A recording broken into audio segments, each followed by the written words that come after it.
Conversando con el profesor. Hoy con un invitado muy especial, Gustavo de la Vega, fundador y CEO de Nati Apps, además de un emprendedor nato de diferentes aplicaciones y gestor tecnológico de muchas empresas en Colombia y en el Caribe colombiano. Gustavo, muchas gracias por abrirnos las puertas de tu oficina. Hombre, profesor, muchas gracias por invitarme. De verdad muy agradecido y para mí es un honor poder compartir con ustedes hoy. De verdad que muy contentos. Normalmente empezamos de una a hablar de los proyectos de emprendimiento, pero hay una casualidad que me parece muy interesante. Hace 2 días, si no estoy mal, tu emprendimiento, tu empresa, Nati Apps, se ganó un premio, un reconocimiento. Así que quiero que empecemos por ahí. Cuéntanos qué fue lo que te ganaste y por qué. Ok, bueno, la Universidad Simón Bolívar lleva ya 8 o más ediciones de un premio que se conoce como el Premio al Mérito Empresarial. Este premio, a mí, digamos, nosotros acabamos de obtener el premio en la categoría de comercio internacional. Pero lo que más me gusta del premio es que, primero, no te avisan si vas a ganar o no, que eso es importante. En algunas premiaciones a los ganadores les avisan para que estén. En este caso, este premio no avisa, y eso a mí me parece súper chévere porque hay una alegría genuina en el momento del anuncio del premio durante la ceremonia. Y lo otro que tiene es que uno no se postula al premio, sino que a uno lo postulan. Entonces a nosotros este año nos postularon en la categoría de comercio internacional por la labor que realizamos. Nuestra empresa, digamos, Native Apps, es una empresa de vocación exportadora y además nosotros desde Native Apps, cuando hay inversión directa en el país, nosotros ayudamos sobre todo a las empresas de base tecnológica que quieren instalarse en el Caribe colombiano a que se instalen de la mejor manera posible. ¿Eso qué significa? Que podemos hacer un joint venture. Ahí sale un poco mi vena emprendedora, a ver qué tipo de asociación o negocio hacemos con los empresarios que vienen a apostarle a Colombia y a hacer inversión directa en el Caribe colombiano. Correcto, así es. De hecho, solamente mencionamos Native Apps, pero como tu vena emprendedora, como lo has dicho, sabemos que es más de una empresa, más de un emprendimiento. Brevemente, cuéntanos de cuánto estamos hablando y qué hace cada una. Bueno, efectivamente, realmente mi alma es emprendedora, pero la vida me ha llevado a convertirme en empresario. Nosotros en el año 2018, por temas estratégicos, decidimos dividir las compañías. Entonces está Native Apps, que es nuestra empresa de tecnología, está The Orange Lab, que es nuestra empresa de marketing digital, tenemos Voilà, que es nuestra empresa de educación en línea, tenemos Hello, que es nuestro BPO, que ahí hay una asociación muy interesante. Mis socios son los dueños de la tecnología que nosotros usamos, entonces una empresa que tiene su propia tecnología como BPO. Y Cargo App, mis socios de Cargo App me iban a regañar si no los mencionaba, que es una plataforma de la logística en Colombia que facilita mucho a los generadores de carga todo ese proceso de transporte. Esa es muy, muy interesante y le está yendo muy bien. Perfecto. Gustavo, digamos que nos acercamos a ti principalmente por el tema, digamos, la unión que tienes con Jumio. Con Yumi. Sí, bueno, sí, Jumio, que todavía sigue siendo la empresa líder mundial en validación de identidad. Es decir, cada vez que se sube un pasaporte o un ID, cédula, pase, etcétera, a plataformas como LinkedIn, WeWork, Rappi lo usa, quienes validan esa identidad es Jumio.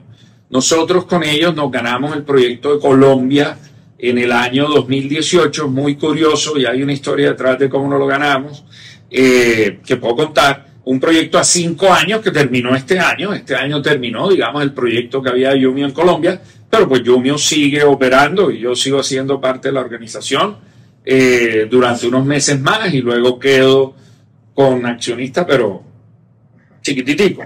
La historia que yo creo que es lo que hay que que resaltar acá, más allá de todo el empleo que generamos durante todo este tiempo y eso, es cómo se gestó, digamos, el proyecto de Yumio en Colombia. Y es que en algún momento me llamaron a mí de Pro Barranquilla y me dicen, Gustavo, ¿qué más? ¿Cómo estás? No, bien, ¿dónde estás? En mi oficina. Oye, mira, que tengo un gringo acá en la oficina y ¿será que tú te tomas un café con el gringo? Él está buscando un BPO, pero yo sé que tú no eres BPO, pero tú tienes unas operaciones de educación y además habla mucho de tecnología. Y le digo, bueno, cuadremos, ¿cuándo nos tomamos el tinto? Mañana. No, enseguida, que no le tengo más agenda al gringo, sálvame. Y yo le digo, listo, tráete al gringo para mi oficina. Y ahí conocí a Brian, que todavía hoy es amigo mío, y nada, nos comenzamos a tomar un café y de ahí nace el proyecto y terminamos 6 meses después abriendo Yumio en Colombia con casi 500 personas. Digamos que nos acercamos a ti por esa empresa, pero después de empezar a conversar contigo y ver que no es ese proyecto, que son tantos proyectos que tú abarcas y que estás manejando a nivel de emprendimiento, pero nos llamó la atención, es porque estamos hablando de una empresa, llamémoslo así, de clase mundial, una empresa que tiene presencia en Silicon Valley, y me llamó mucho la atención esa gestión que debiste haber hecho para que llegaran a Colombia y llegaran a Barranquilla.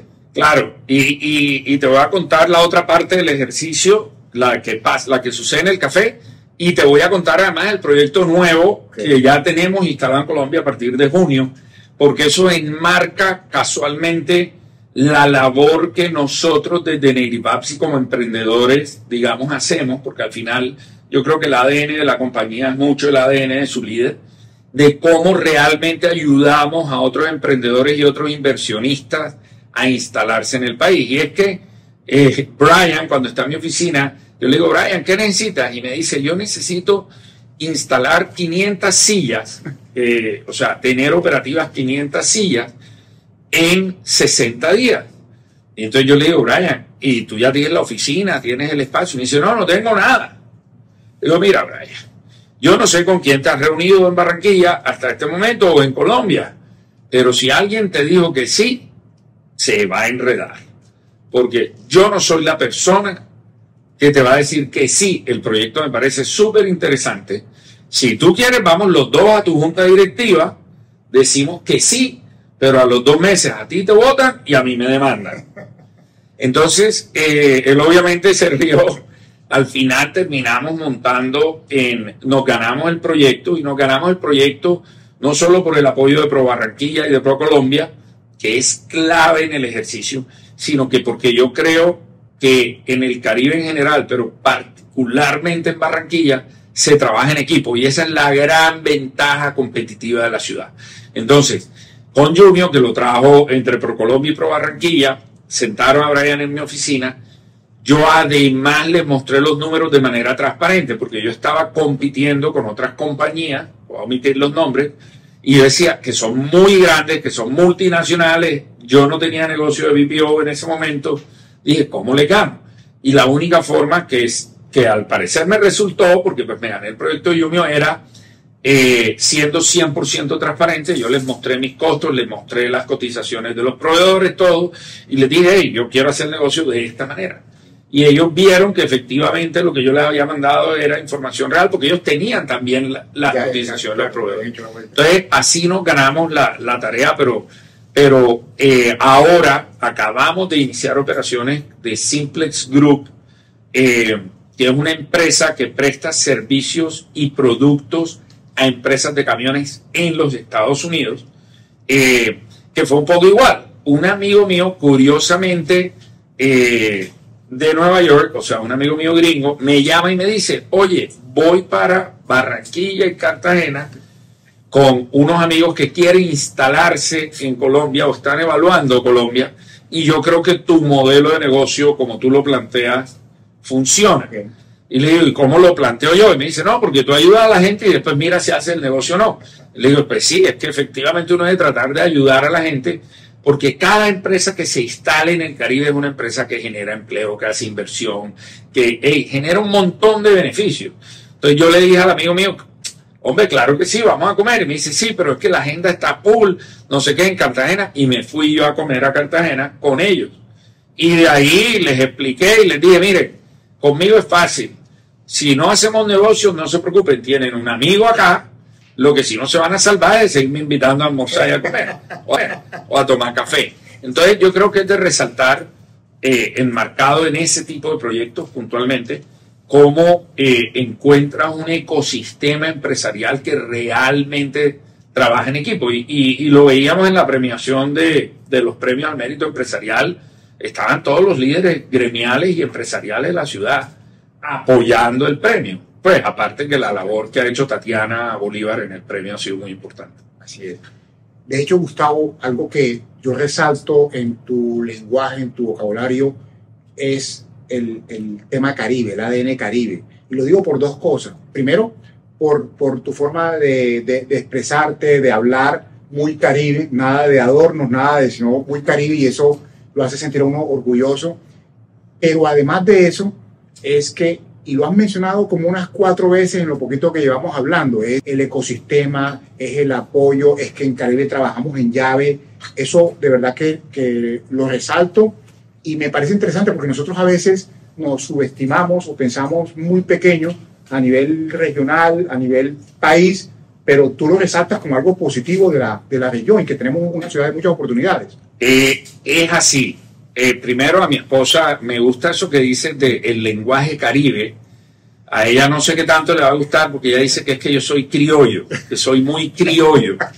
Pero bueno, yo puedo neutralizar el acento si quieres y utilizar un vocabulario mucho más apropiado para la ocasión. No. Primero, casualmente algo Caribe es que nosotros somos auténticos y somos transparentes. Entonces, yo creo que la transparencia y la honestidad es el negocio, ¿sabes? Y que a través de eso tú puedes hacer negocios reales y duraderos. Yo tengo clientes de 8 o 9 años, que llevan 8 o 9 años trabajando conmigo.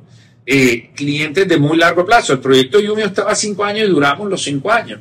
Entonces, yo creo que ese aspecto es muy importante. Y cuando te hablo del tema de que sí trabajamos en llave, es porque realmente sí hay una articulación, y más que una articulación entre las diferentes entidades y los empresarios, la ciudad históricamente, Barranquilla, al ser una ciudad de migrantes, porque se forman los libaneses, los europeos, los no sé qué, o sea, que hay un revuelto importante,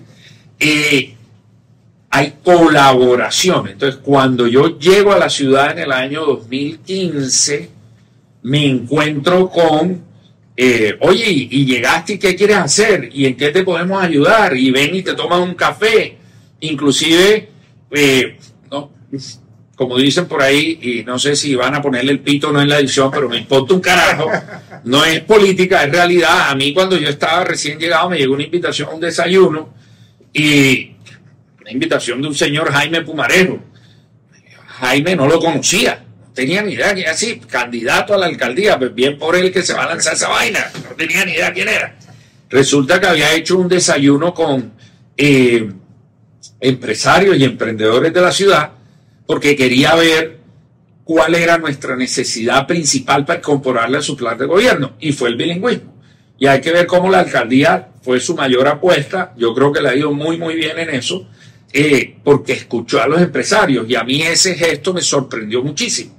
Como un inclusive candidato se acerca a alguien como yo, que no era conocido en la ciudad, ni nada, ahora sigo sin ser conocido, pero bueno, no importa, invita a colaborar en el plan de gobierno. Y eso es una muestra de que realmente cuando a ti en Barranquilla te dicen yo te ayudo, vamos a tomarnos un café, te lo dicen de verdad y de manera auténtica. Yo creo que el Caribe en general tiene eso, y el verdadero Caribe es así. El que es Caribe de verdad es auténtico, es transparente, te dice las cosas como son, y si te va a ayudar te ayuda, y si no te va a ayudar no te ayuda, pero te dice, hey, seguimos tomando tinto, pero ese negocio no va. De acuerdo. Y un dato que me parece relevante es, y tiene que ver con esto que estamos hablando, ¿no? de romper esos esquemas mentales que uno tiene, es la presencia que tienen tus diferentes empresas en diferentes ciudades del mundo. Recuérdanos dónde tienes presencia y por qué esa diversificación de ir más allá a lo local? Esa es una pregunta interesante. Yo, dentro de mi trabajo, ahora menos, pero a mí me encanta reunirme con emprendedores. Y nosotros, en general me refiero a la sociedad en general, y la mayoría de los emprendedores, cuando tú le preguntas ¿cuál es tu mercado? No, el Atlántico. No, Barranquilla. Yo creo que sufrimos de una vaina que se llama enanismo mental. Ese para mí es el diagnóstico. Y es que pensamos en chiquito. Hay que pensar en grande. Entonces, cuando tú haces el análisis de pensar en grande, pues sí, tú puedes pensar en China, pero hay demasiadas barreras de acceso con China. Pues, distancia, uso horario, mil cosas, idioma, cultura. Miras a Brasil, y Brasil es un país muy grande, pero también muy particular en su clima de negocios. Entonces, tú tienes en Latinoamérica, mal, no hablas inglés, vete para México. México es un mercado muy grande. Pero si tú me preguntas a mí, yo siempre me he enfocado como mi mercado primario Estados Unidos. No quiere decir que nosotros no vendamos en Colombia, nosotros vendemos en Colombia, atendemos a todos nuestros clientes en Colombia, etc. Pero nuestro mercado primario, al que nosotros enfocamos todas nuestras acciones, es el americano. Y nos toca trabajar más, aún más con ellos. Yo creo que una de las claves o de las claves de por qué los dos proyectos han sido exitosos es porque montamos a los gringos en el avión y los trajimos y los tuvimos aquí los 4 días de carnaval. Y no es una vaina de tomar trago ni nada de esa vaina, es mostrarles la ciudad, es que vean cómo es la gente en general. Y yo creo que el carnaval es una muestra de eso. Entonces, cuando nosotros tenemos oficina en Dallas y oficina en Miami, es donde están nuestras dos oficinas, y nos movemos mucho en el triángulo Miami, Nueva York, Dallas. Viajamos mucho a California, tuvimos oficina en California, pero está lejos. O sea, no es tan fácil. En cambio, Miami está a 2 horas. Entonces, yo sí invito, y esa es la razón por la cual nosotros nos enfocamos en Estados Unidos y tenemos empresas fuera. Estados Unidos son casi 400 millones de personas con ganas de consumir, digamos, un mercado que consume, y pues solo el tamaño te da mayores probabilidades de éxito. Aquí somos nada más 50 millones. Así es. Pero tu pregunta me lleva a algo que seguramente muchos están preguntando, es, muchos queremos ser empresarios, muchos queremos crear negocios, ser independientes, pero ¿cuál es tu secreto para identificar oportunidades? Esa es la receta. Tomen nota. Esa está dura. Esa yo creo que podría usar frases que pueden sonar cliché, pero porque lo son, que es como la oportunidad. ¿Cómo es el cuento? La suerte es resultado de la preparación y la oportunidad y vainas. Hay 100.000 frases relacionadas con eso que aportan además. Yo creo que en mi caso, obviamente por mis estudios en tecnología y mi desempeño en tecnología, pues la primera oportunidad que detecté fue en tecnología, pero yo creo que la oportunidad parte de la necesidad. Es decir, cuando tú encuentras, y en mi caso han sido necesidades propias, cuando tú tienes una necesidad, a mí la palabra problema no me gusta, y en todos los libros le dicen, no, es que tienes que resolver un problema, no, tienes que sobreponerte a un reto diferente. El enfoque, problema ya lo amarga a uno, reto lo motiva y lo reta a uno. Entonces eso es clave. Entonces yo creo que la oportunidad está en los retos, y la oportunidad está en la actitud que tú tienes frente a esos retos. Y voy con una historia corta que aprendí ayer, antier, y es que llega un amigo y le dice al otro, se armó la guerra. Segunda Guerra Mundial, se viene. Historia real. Y el amigo le dice, no puede ser, ¿verdad? ¡Qué bueno! Y el man quedó frío. ¿Cómo así que qué bueno si se va a armar una guerra? Sí, pero pues se va a armar una guerra y nosotros no tenemos la solución a la guerra. Sí, efectivamente no tenemos la solución a la guerra. ¿Pero por qué te pones feliz? Dice, porque van a tener que llevar los soldados a la guerra y en 3 meses se mete el invierno y como los soldados van a ir a la guerra en invierno, van a necesitar sombreros de lana y yo tengo las ovejas. Bueno, no, digamos que cuando uno escucha hablar el punto en el que tú has llegado de tener esta cantidad de empresas funcionando, facturando con presencia en diferentes partes del mundo, uno ve, como se dice, en la punta del iceberg, pero uno no sabe lo que está debajo de eso. ¿A qué me refiero? A la historia. No creo que, y si es así, fantástico. No creo que haya dicho, me voy a meter en este negocio y ¡pum! Listo. O sea, aquí debe haber una historia de buscar oportunidades y de pronto hasta de fracasos, para no llamar los problemas como lo mencionaste ahorita. Sí, los que quieran pongan su correo ahí debajo del video y yo les mando la guía ilustrada de cómo quebrarse con bombos y platillos. Yo me metí una quebrada, pero es más, ya lo puedo confesar. Yo me quebré en el año 2012, me terminé de quebrar. Porque uno no se quiebra un día para otro. Es un proceso largo y doloroso. Que dicen que cuando la pobreza entra por la puerta, ¿cómo es? El amor salta por la ventana. Sí. Papi, yo le puse doble llave, sellé la ventana y me paré en la puerta y le dije, de aquí no sales. Muy bien. Terminé de pagar las deudas de la quiebra en el primer semestre de este año. Wow. Es decir, 2012 a 2023, 11 años. Es un proceso complicado, no es fácil. Y yo cambié mi métrica. Yo antes de 2012, y esto me parece importante, era una persona que, ¿cuánto vamos a vender? ¿Cuál es el margen? Mi propósito es generar empresas grandes. Mi propósito, y entonces yo creo que además estaba mal enfocado en mi propósito. Para mí el dinero sí sirve, claro, es chévere, a todo el mundo nos gusta, como digo yo, para los dulces y la gaseosa. Está buenísimo, para lo que a cada quien le guste, ir al cine, comprar libros, lo que sea, no importa. Es importante, pero yo creo que cada uno de nosotros debe buscar un propósito.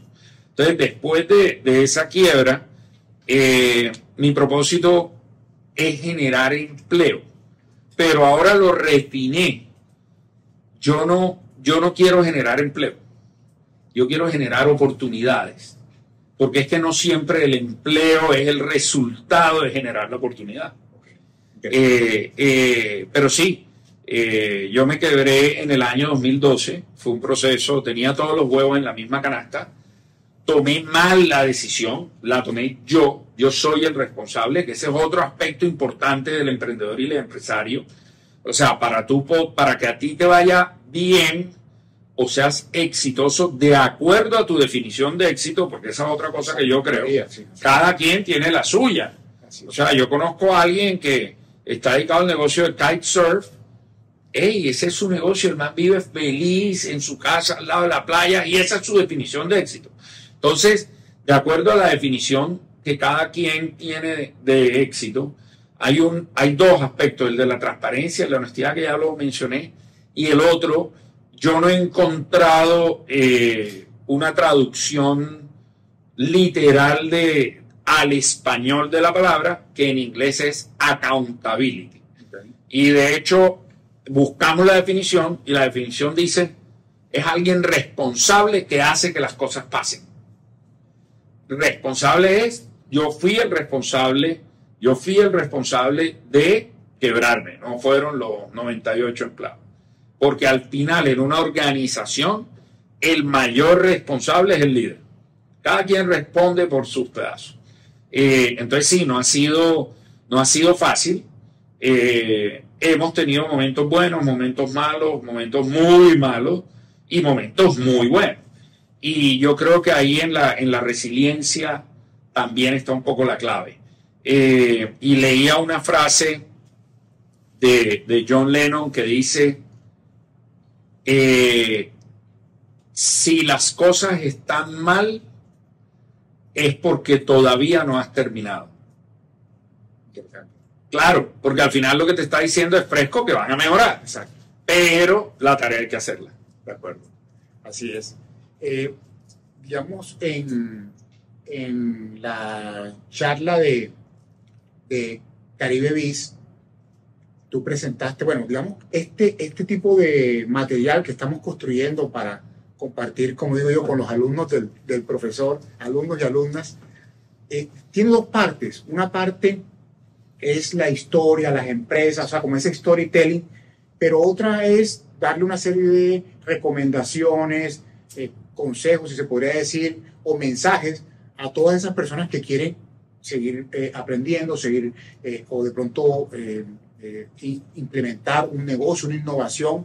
Y en ese orden de ideas en Caribe Biz, por eso empecé por ahí, me gustó mucho que tú usaste la palabra límite. Límite como un acróstico, ¿verdad? Donde cada letra tenía una palabra asociada, y hay una que la has mencionado en esta entrevista 4 veces y te la voy a hacer mencionar por 5ª vez: transparencia. ¿Por qué es tan importante la transparencia? Yo creo que sin transparencia las cosas no funcionan. Así de corto y así de conciso. Uno, en general en la vida, tiene muchas cosas que administrar y que gestionar. La principal, uno mismo. Gestionarse a uno mismo es un camello que siempre requiere horas extras. Entonces ahora imagínate uno gestionándose a uno mismo, gestionando lo que sea tu trabajo, tus actividades. Súmale a eso la gestión de las mentiras. Te vas a enredar. Entonces no tiene, para mí, para Gustavo de la Vega, no tiene sentido no ser transparente. ¿Por qué? Porque si se presenta alguna situación negativa, la única forma de resolverla, pues es haciéndola manifiesta. Porque si no la haces manifiesta, ¿cómo los demás te van a ayudar a resolverla? ¿O cómo la vas a poder analizar para resolverla? Y cuando tú engañas a otro, ¿sí?, y no eres transparente con la otra persona en cualquier aspecto, pero sobre todo en los negocios, eso se devuelve. Se termina sabiendo, pierdes tu reputación, que es además lo más importante. Yo, sin decir nombres, hay gente con la que yo saludo, y si están en la misma fiesta que yo, brindo con ellos, pero en la vida haría un negocio, porque sé que no son transparentes. Exacto. Fíjate, pues a mí me gusta mucho la lectura, y no sé si es que no lo había observado hasta ahora, pero esta palabra no la encuentro, no recuerdo haberla encontrado, no la veo con frecuencia. Me gusta estudiar de liderazgo y encuentro las otras palabras que están en tu definición de límite, obviamente el liderazgo, la innovación, la motivación, la ejecución, pero la transparencia no la, y por eso la resalta en esta entrevista, en esto que me estás contando. ¿Sabes qué creo yo? Que los líderes, es decir, las personas que tú y yo leemos y que todo el mundo lee, los que están produciendo conocimiento, no solo desde la investigación, sino desde la experiencia. O sea, un Elon Musk, un Richard Branson, todos estos empresarios tesos dan la transparencia por sentada. Entonces, por eso no la manifiestan. O sea, por eso no lo ponen como una característica, porque en general y particularmente en la cultura americana, el straight shooter, que es el tipo transparente que te dice las cosas como las ve y como las siente, es una característica bastante natural. Para los latinos no tanto. Esa es la realidad.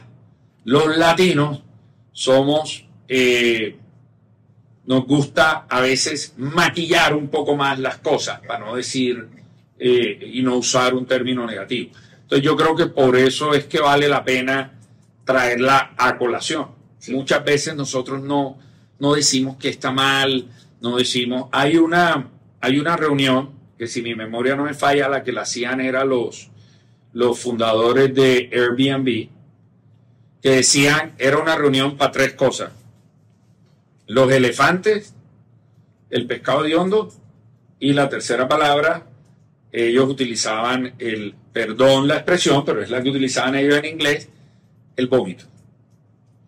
Entonces, se reunían en una sala y decían, ¿cuántos elefantes hay en la sala? Y era decir esas cosas grandes que todo el mundo veía, pero que nadie manifestaba. El pescado hediondo eran las cosas que estaban mal. Todo lo que está mal y que huele feo en la organización, hay que decirlo ahí.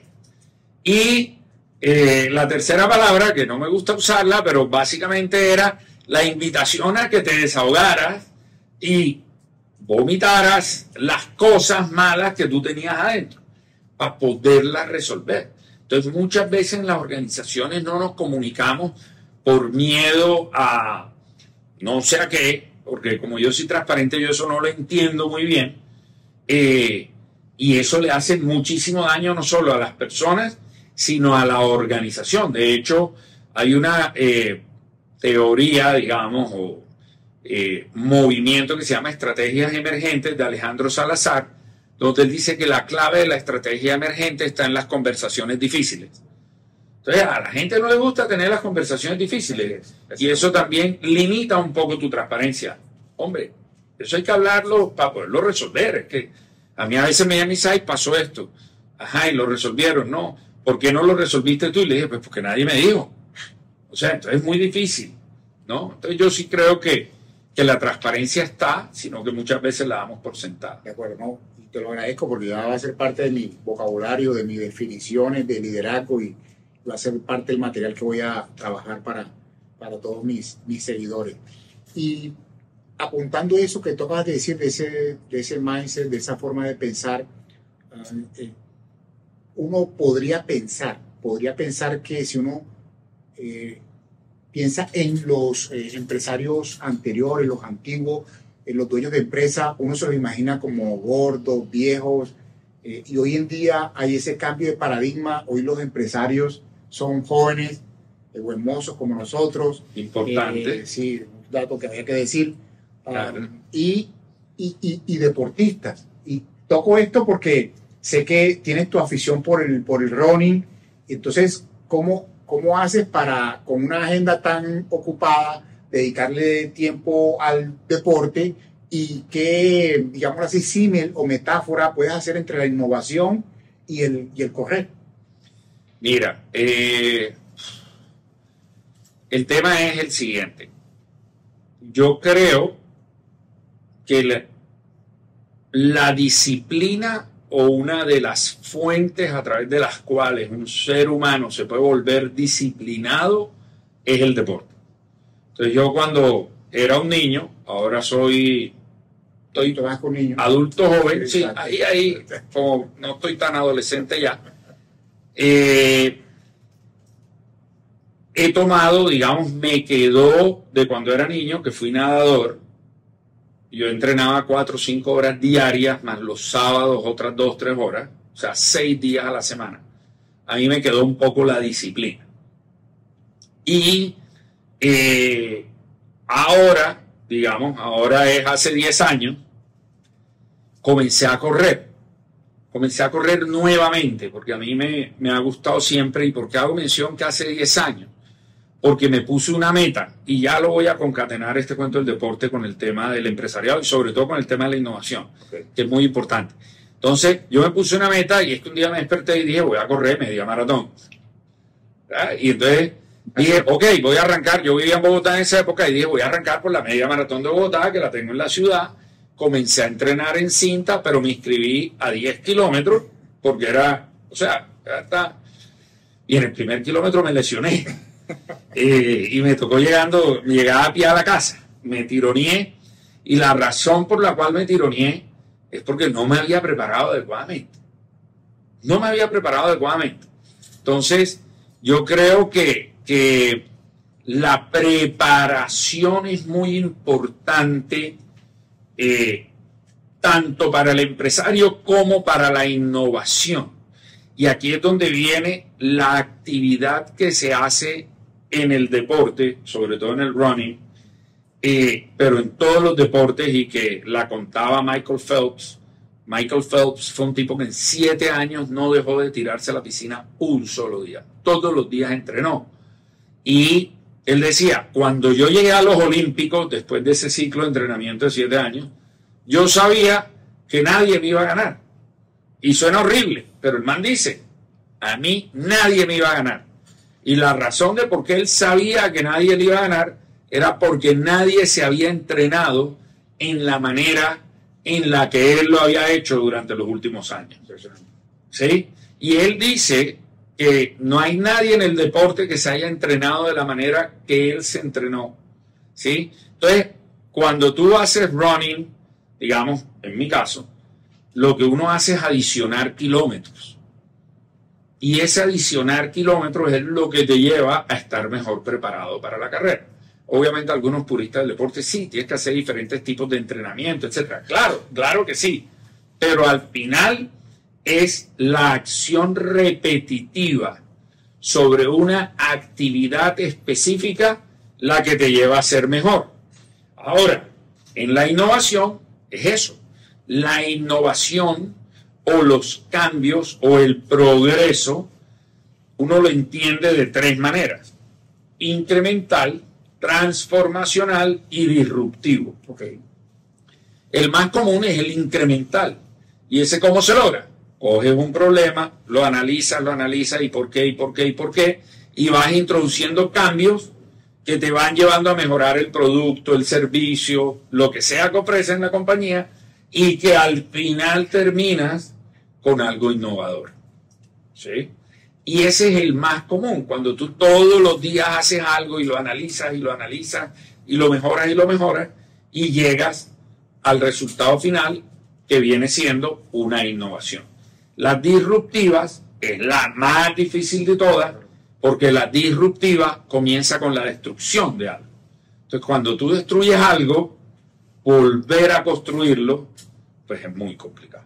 Y la transformacional está ahí como en la mitad, pero sí, la actividad repetitiva del deporte es la que te vuelve mejor deportista. Practicar. Lo mismo en la innovación. Cuando tú coges algo y lo mejoras, terminas innovando. Y en el mundo empresarial, esa actividad repetitiva es la ejecución. Entonces, digamos que ahí está el deporte. Ahora, ¿por qué nos volvimos deportistas o por qué hay como ese cambio, que yo estoy de acuerdo contigo? Y a mí me parece que principalmente es para abordar los retos mentales que tenemos. Es decir, porque efectivamente todos en la sociedad y después de la pandemia tenemos unos temas mentales importantes y hay que hablar de ellos y hay que hacerlos visibles nuevamente para poder resolverlos. Es que si no, no lo vamos a resolver, sigue siendo tabú. Entonces, a mí correr me sirve para pensar y para prepararme para ese día. ¿Cómo logré sacar el tiempo? El tiempo son 24 horas. Y quítale de 6 a 8 que la gente debería dormir. No menos de 6 nunca. Sí, hay excepciones, proyectos, cosas, pero no menos de 6 nunca. Ojalá 7 o más. Entonces te quedan 16, 17 horas. Hay que priorizar. Entonces yo en mi caso me despierto a las 4 de la mañana, pero no se preocupen, me acuesto a las 8 de la noche, 8 o 9 de la noche, ya estoy en la cama para poder dormir de manera efectiva 6 horas. 6 o más horas. O sea, yo me acuesto, la gente dice, ay, ¿cuánto dormí? No, 8 horas. ¿Pero por qué? Porque te acostaste a las 8 y te paraste a las 4. No, papá. Ahí, mientras te duermes, no estás dormido. O sea, mientras slow down, la cosa se demora media hora, 45 minutos, en mi caso. Si hay gente que se acuesta y a los 5 minutos está privada, yo no. A los segundos. Sí, exacto.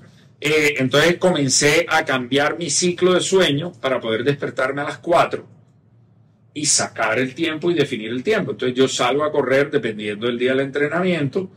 Luego de salir a correr, hay días que paseo el perro, ya no lo estoy paseando tanto porque le di esa responsabilidad a mi hija. No porque no quiera, sino porque los pelados se tienen que hacer responsables. Yo creo que ese ejercicio de responsabilidad es importante. Fíjate que no es para ponerle tarea ni para que se despierte temprano. Responsabilidad.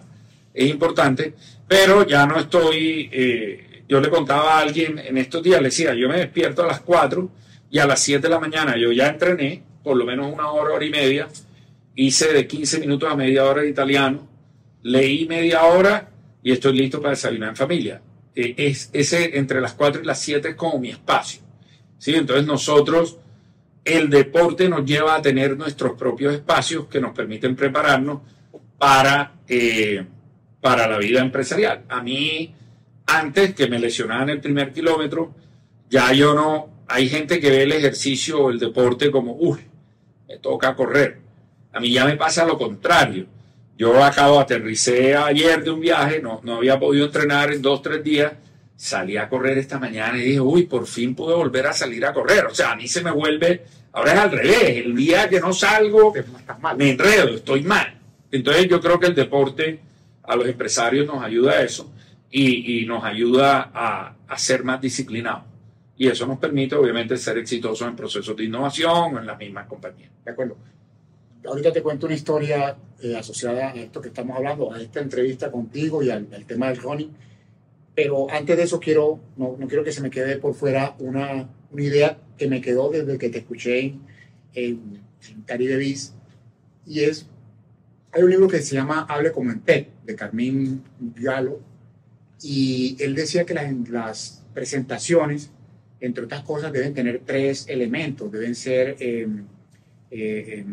emotivas, deben ser históricas, deben ser memorables. Y me quedó eso porque en tu presentación tú tocaste uno de esos puntos, la parte emotiva, y lo lograste. Mejor dicho, ese día nos hiciste, yo no sé cuántas personas habíamos en el Caribe Biz, no sé, 12.000. 2.500, sí, más o menos cada vez. Nos hiciste cantarle el cumpleaños a tu mamá, y eso fue un momento muy emotivo, nos llegó a todos, o sea, yo creo que a todos se nos salió la lagrimita. En esta, el profe no me va a hacer llorar, les aviso, está intentando, pero no. Yo soy una persona muy sensible, y en estos días bromeaba, porque salió un estudio donde dice que las personas sensibles los que lloran demuestran fortaleza. Y entonces yo retuiteé la vaina y dije, claro, yo sí sabía que lo mío era una fortaleza. Yo soy una persona muy emotiva, muy sensible, lloro cada vez que veo Free Willy, ni qué decirte con American Idol y el Factor X, entonces evito verlo.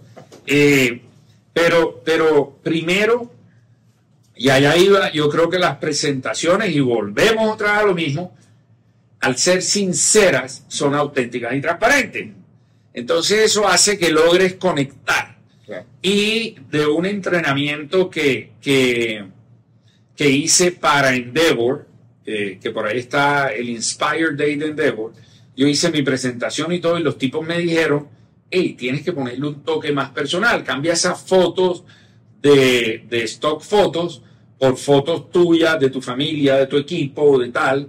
Y en una foto al final puse una foto con mi hija, que no la puedo ver porque me emociona demasiado la foto. A mi hija a veces me dan ganas de ahorcarla, pero la foto nunca. Entonces la puse y a partir de ahí me quedó como siempre adicionarle eso a las presentaciones. En el caso del Caribe Biz, efectivamente hicimos lo de mi mamá porque no, o sea, uno quería ponerle ese toque emotivo a la presentación y la presentación era el 20 de septiembre, que era el cumpleaños de mi mamá. O sea, efectivamente ella cumplía ese día. Entonces yo dije, ¿qué voy a hacer diferente? O sea, ¿qué hago distinto? Porque además de realizar la conexión, que yo creo que se da cuando tu presentación es sincera, ¿cómo le ponemos ese factor como adicional? Y pues se me ocurrió a unir los puntos de lo que yo estaba trabajando en la presentación, que era cómo podemos desafiar los límites, y lo último era el trabajo en equipo. Entonces ahí es cuando yo invito a todos los espectadores a que hagan parte de mi equipo. Ese día cantándole el feliz cumpleaños. Ese día hice parte de tu equipo, de los que... Y te lo preguntaba porque me imaginé, además de ese homenaje que querías hacerle a tu señora madre, que seguramente es una persona que ha influenciado de manera muy positiva en tu vida, pues para sin tomar duda diferentes decisiones. Y bueno, la historia que te quería contar ya como para cerrar es que yo cuando empezó este año, yo no corría ni un kilómetro y empecé a correr poco a poco. Cuando íbamos más o menos a mitad de año, mi hija también tiene una influencia sobre mí importante y me habló de una maratón, no maratón, sino una 5K, 10K, esto, voy para las 5, y en ese momento no llegaba ni a 3, ¿no? Voy para las 5 y ya cuando llegué a Caribe Beach ya llegaba a los 5. Pero tú ese día nos hablaste de una frase, usaste ese acróstico de límite y nos dijiste cómo a veces nos ponemos esos límites y no pasamos esos límites. Y ese fin de semana el entrenador me dijo, vamos a hacer 10K. Yo dije, este tipo está loco. Y mi reacción fue decirle que no. Pero me acordé de tus palabras, de esos esquemas mentales, de esos límites que se coloca uno. Y ese día corrimos los 10K y hemos venido en ese. Y el otro domingo vamos a correr 15, tú y yo. No te vas a escapar, te voy a tener ahí en el radar. Bueno, listo, espero que haya cámaras ese día, pero ahí vamos rompiendo límites y gracias precisamente por esa frase que dijiste, por esa invitación a que no nos quedáramos con eso. Y aquí quiero pues cerrar, a que precisamente nos invites a todos a que no nos quedemos con eso que nosotros creemos que hasta ahí llegamos. No solo eso, yo creo que, y para cerrar la entrevista, yo creo que nosotros como seres humanos siempre debemos tener una meta, no un límite, diferente.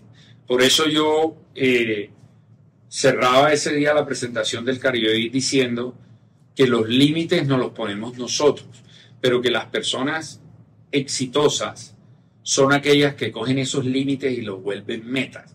Entonces, y vamos a hacer la analogía con el running, el decir, es que yo solo puedo correr 21K, es ponerte un límite.